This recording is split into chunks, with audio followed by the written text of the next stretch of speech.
سوال پروگرام میں ہم بات کر رہے ہیں پاکستانی سیف الرحمان کی، جو اس وقت چلی پولیس کے زیر حراست ہے۔ الزام ہے کہ اس نے امریکی سفارت خانے میں دھماکہ خیز مواد کے کچھ نشانات کے ساتھ داخل ہونے کی کوشش کی۔ ہمارے ساتھ موجود ہیں محمود احمد خان، سیف الرحمان کے والد صاحب اور ان کی والدہ۔ محمود صاحب، یہ بتائیں، جب وہ عقیق گیا چلی میں، ایک جگہ ہے جہاں پہ یہ تبلیغی اجتماع تھا، یہ پہلی بار تھی کہ وہ کسی تبلیغی اجتماع میں شریک ہوا؟ پاکستان میں وہ کبھی بھی نہیں گیا جی، کسی تبلیغی جماعت میں نہیں جاتا تھا۔ وہاں اس لیے چلا گیا کہ چلے جی وہاں جاننے والا اس کا کوئی نہیں، یہ پاکستانی ہے، اس کے ساتھ چلا گیا اس وجہ سے۔ اور حقیقی میں ہمیں نہیں پتا کہ وہ مسجد میں کہاں ٹھہرا، دوسرے دن واپس آ گیا، یہ ہمیں جو معلوم ہوا، پتہ لگا۔ تو وہ کون لوگ تھے جو اس کو لے کر گئے وہاں پہ؟ کچھ ان کے بارے میں آپ بتا سکتے ہیں؟ وہ میرے خیال میں مسجد کے کوئی امام ہیں وہاں سینتیاگو میں، وہ تھے، اور وہاں کے جو کرتا دھرتا ہیں، جو گیٹ وہ مسجد کا نظام چلاتے ہیں۔ وہ جو کہا جا رہا ہے کہ اس کے بیگ سے، اس کے کاغذات میں سے بارود کی خاص قسم کے کچھ ذرات ملے ہیں، تو وہ آپ کے خیال میں کہاں سے اس کے پاس آ سکتے ہیں یہ چیز؟ کوئی آپ کے ذہن؟ اب یہ تو سیف خود بتا رہے تھے کہ میں گیا تو سب کچھ انہوں نے کہا ایوری تھنگ از فائن، اس کے بعد پھر یہ ذرات کا معلوم نہیں کہاں سے آ گئے۔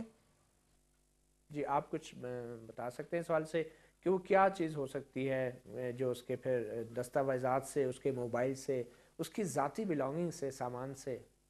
دیکھیں بات یہ ہے کہ جب وہ امریکن ایمبیسی جاتا ہے تو بات یہ ذہن میں آتی ہے کہ اگر وہ خدا نہ خواستہ اگر کوئی ایسا غلط آدمی ہے تو امریکن ایمبیسی میں جاتے وقت وہ ایسی چیزیں کیوں لے کے جائے گا، جبکہ اسے پتہ ہے کہ میں وہاں وہ چیز نہیں، صرف ذرات ملے۔ ذرات ملے، یہ تو اللہ ہی جانتا ہے کیا ہوا کیا نہیں ہوا، اس کے بارے میں ہم کچھ نہیں کہہ سکتے۔ ذرات کہاں سے آئے، وہ نہ اس کا کوئی لنک ہے، وہ تو ٹورسٹ ٹائپ بندہ تھا اور ٹورزم کو لائک کرتا تھا۔ پاکستان میں جب یہاں پہ وہ آپ کے ساتھ رہا تو کیا اس کا رابطہ کچھ ایسی چیزوں سے ہو، کچھ ایسی بارود سے؟ نو نیور وہ نہیں، کبھی ایسے ہمارے بچے تو آپ کو پتہ ہے رات کو بھی باہر زیادہ دیر تک نہیں رہتے، مغرب کے بعد ہمارا بچہ کوئی گھر سے باہر نہیں ہوتا، بس ان کا پڑھنا ہے، اور دوست یہ جو ہیں سب ہم جانتے ہیں۔ یہاں پہ عام طور پہ شادی بیاہ میں یہ چیزیں بہت استعمال ہوتی ہیں بارود کی۔ نہیں، وہ کسی ایسے، اس کی اتنی سوسائٹی ایسی نہیں ہے، وہ بڑا ریزرو قسم کا فطرت کو انجوائے کرنے والا بچہ ہے، یعنی موسیقی سے اسے لگا ہوا، گٹار بڑی اچھی بجاتا ہے۔ تو ابھی آپ کیا چاہتے ہیں؟ پاکستان کی جو حکومت ہے، وہاں پہ جو سفارت خانہ ہے، کیا وہ صحیح تعاون کر رہے ہیں آپ کے بچے؟ جی مجھے وہاں سفارت خانے سے ایک کمرشل کونسلر ہیں شہر یار، انہوں نے فون کیا تھا کہ آپ بالکل بے فکر رہیں، ہم پوری آپ کی مدد کر رہے ہیں۔ پھر فرسٹ سیکرٹری ان کا بھی فون آیا تھا کہ ہم آپ کی بہت مدد کر رہے ہیں، سیف از اوکے، آپ بالکل نہ گھبرائیں۔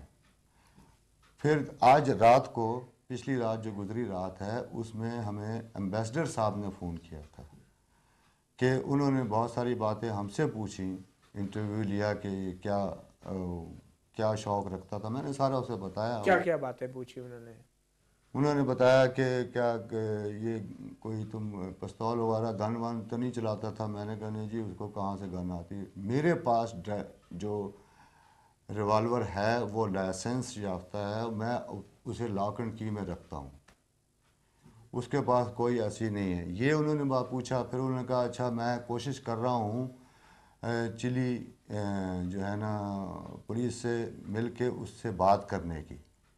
میں نے کہا جی اس سے پہلے آپ کے فرسٹ سیکرٹری بات کر چکے ہیں؟ انہوں نے کہا نہیں میں بھی جاؤں گا، صبح جاؤں گا، آپ بالکل بے فکر رہیں۔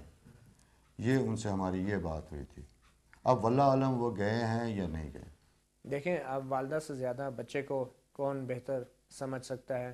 آپ سیف الرحمان کو ماشاءاللہ 28 سال کی اب اس کی عمر ہے، کیسے دیکھتی ہیں؟ کیا وہ ایک کوئی جذباتی لڑکے ہیں، مذہبی بہت زیادہ ہیں، کچھ ایسے ان کے کوئی رابطے ہوں مقامی شدت پسند تنظیموں سے؟ آپ سمجھتی ہیں کہ اس کو کسی نے شاید ورگلایا ہو یا کوئی سازش؟ نہیں، ایسا نہیں ہو سکتا، وہ بہت ذہین انٹیلیجنٹ بچہ ہے۔ کیسے آپ کہہ سکتے ہیں کہ وہ اس کو ورگلایا بھی نہیں جا سکتا؟ اس لیے کہ وہ نکلتا ہی نہیں اتنا زیادہ باہر۔ انگلش میڈیم کا پڑھا ہوا بچہ ہے، وہ اس نے اے لیول کیا لنڈن